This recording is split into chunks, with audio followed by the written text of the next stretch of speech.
Assalamualaikum warahmatullahi wabarakatuh. Perkenalkan, nama saya Nafisah Tri Oktaviani. Saya mahasiswa kelas 4C, NIM 230631993. Saya mahasiswa program studi Tadris IPA IAIN Salatiga.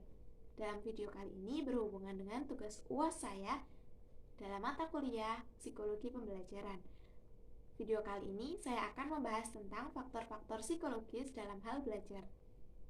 Pembahasan yang pertama terkait pengertian dari psikologi belajar.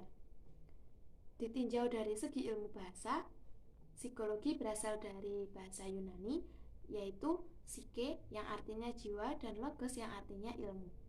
Sebagaimana ilmu pengetahuan lain, psikologi juga memiliki sifat-sifat yang dimiliki oleh ilmu pengetahuan pada umumnya. Sedangkan belajar dapat diartikan sebagai suatu proses yang menghasilkan perubahan dalam diri seseorang yang bersifat positif dan aktif. Pengertian belajar sendiri beraneka ragam, tergantung sudut pandangnya. Yang penting dipahami bahwa konsep belajar merupakan aktivitas penting bagi manusia agar dapat berkembang. Setiap keterampilan, pengetahuan, dan semua aktivitas manusia didominasi oleh aktivitas belajar. Dari yang telah dipaparkan sebelumnya, dapat ditarik kesimpulan bahwa psikologi dapat kita artikan sebagai ilmu tentang perilaku manusia. Maka psikologi belajar yaitu ilmu tentang perilaku manusia dalam aktivitas belajar. Bahasan berikutnya yaitu faktor yang mempengaruhi belajar.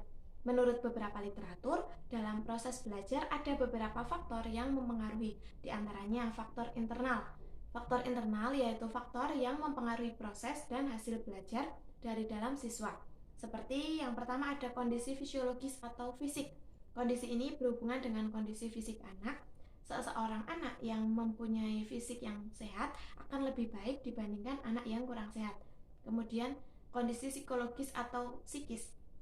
Kondisi kesiapan mental untuk menghadapi tugas dan berpengaruh terhadap hasil belajar, di antaranya kecerdasan, bakat, minat, motivasi, emosi, dan kemampuan kognitif. Hal serupa juga dijelaskan oleh Fuadi.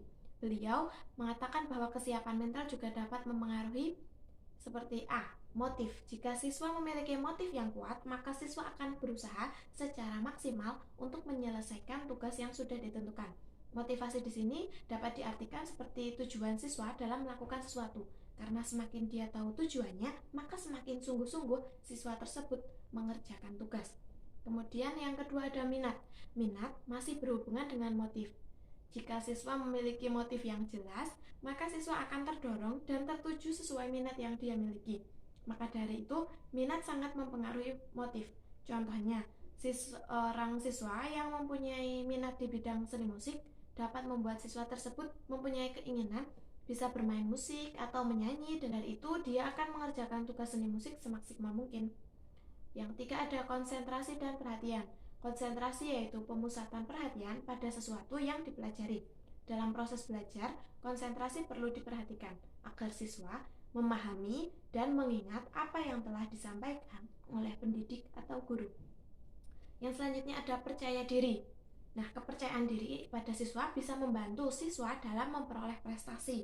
Yang kelima ada disiplin. Untuk mendapat hasil yang efektif, siswa harus mempunyai sifat disiplin. Contohnya pada kasus belajar, anak yang disiplin dalam belajar hasilnya akan lebih baik dibandingkan dengan siswa yang kurang disiplin. Yang keenam ada ingatan. Proses dalam menerima informasi atau pengetahuan, karena daya ingat siswa itu berbeda-beda, maka dari itu belajar itu dibutuhkan, karena dengan mengulang pelajaran bisa meningkatkan ingatan siswa. Setelah faktor internal, selanjutnya ada faktor eksternal. Faktor eksternal yaitu faktor yang mempengaruhi proses belajar dari luar siswa. Yang pertama ada faktor lingkungan. Faktor ini dibagi menjadi dua, yaitu lingkungan alami dan lingkungan sosial. Lingkungan alami contohnya temperatur, cuaca, kelembapan udara, dan lingkungan contohnya bising kendaraan, keramaian pasar. Yang kedua, faktor fasilitas. Jika alat belajar yang digunakan lengkap, maka proses belajar akan berjalan dengan lancar dan baik. Namun, jika fasilitas untuk belajar kurang lengkap, kemungkinan kegiatan belajar tidak akan berjalan dengan baik. Yang selanjutnya, waktu. Dalam proses belajar harus memperhatikan waktu yang digunakan. Biasanya siswa mampu memperhatikan dalam waktu 40-45 menit, setelah itu konsentrasi akan menurun. Yang selanjutnya ada pergaulan. Jika pergaulan anak positif, maka hasil belajar yang diperoleh oleh anak tersebut juga positif, dan sebaliknya. Pembahasan berikutnya yaitu faktor psikologi yang mempengaruhi proses dan hasil belajar. Beberapa faktor psikologi yang utama mempengaruhi proses belajar itu adalah: 1. Kecerdasan atau intelijensi siswa. Intelijensi siswa adalah kecakapan yang terdiri dari 3 jenis, yaitu kecakapan untuk menghadapi dan menyesuaikan ke dalam situasi baru dengan cepat dan efektif. Kemudian ada mengetahui atau konsep-konsep yang abstrak secara efektif. Yang terakhir, mengetahui relasi dan mempelajarinya dengan cepat. Pada umumnya, kecerdasan diartikan sebagai kemampuan psikofisik dalam mereaksikan rangsangan atau menyesuaikan diri dengan lingkungan melalui cara yang tepat. Dengan demikian, kecerdasan bukan hanya berkaitan dengan kualitas otak saja, tetapi juga organ-organ tubuh lainnya. Yang kedua ada motivasi. Motivasi adalah salah satu faktor yang mempengaruhi keefektifan kegiatan belajar siswa. Motivasilah yang mendorong siswa ingin melakukan kegiatan belajar, menjaga perilaku setiap saat. Kemudian yang ketiga, minat. Minat secara sederhana berarti kecenderungan dan kegairahan yang tinggi atau keinginan yang besar terhadap sesuatu. Yang keempat ada sikap. Dalam proses belajar, sikap individu dapat mempengaruhi keberhasilan proses belajarnya. Sikap adalah gejala internal yang mendimensi efektif berupa kecenderungan untuk mereaksi atau merespon dengan cara yang relatif tetap terhadap objek, peristiwa, orang, dan sebagainya, baik secara positif maupun negatif. Yang kelima ada bakat.